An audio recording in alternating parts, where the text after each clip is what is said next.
Tous les croyants qui traversent des moments difficiles. Quand David cherchait Dieu au milieu de son épreuve, il avait toujours certains attributs de Dieu qu'il soulignait. Sa puissance, sa souveraineté, sa miséricorde, sa justice.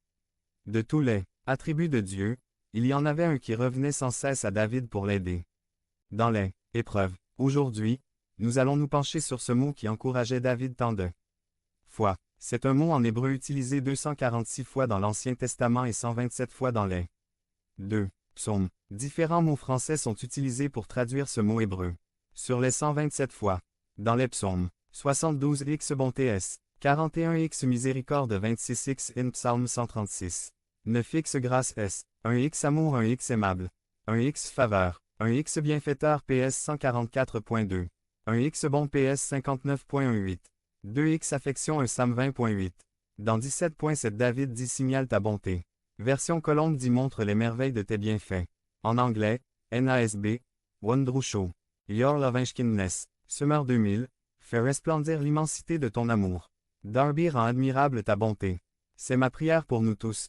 Seigneur, montre-nous aujourd'hui les merveilles de ta bonté. Pour David, la bonté de l'Éternel est précieuse. Chaque jour nous faisons les estimations. Nous estimons le prix ou la valeur de quelque chose comme le coût d'une réparation, ou le prix d'un service, le temps il faut prendre pour faire quelque chose. Nous faisons les évaluations sur les choses qui sont importantes.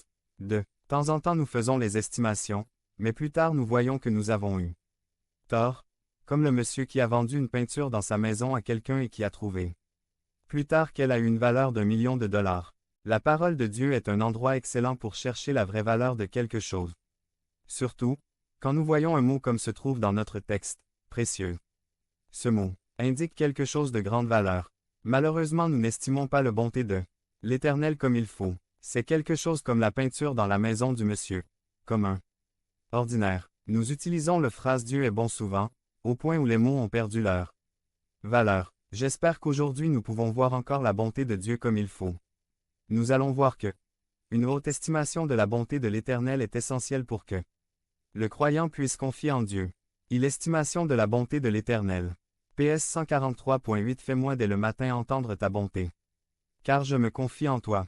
48. Dis ô Dieu, nous pensons à ta bonté au milieu de ton temple. Que celui qui est sage prenne garde à ces choses, et qu'il soit attentif aux bontés de l'Éternel. PS 107.43. Le Seigneur veut que nous soyons attentifs à ses bontés. Il sait combien de fois nous oublions demain ce que Dieu a fait pour nous aujourd'hui. Souvent, au lieu de voir la bonté de Dieu, nous voyons les choses arrivent par chance, hasard.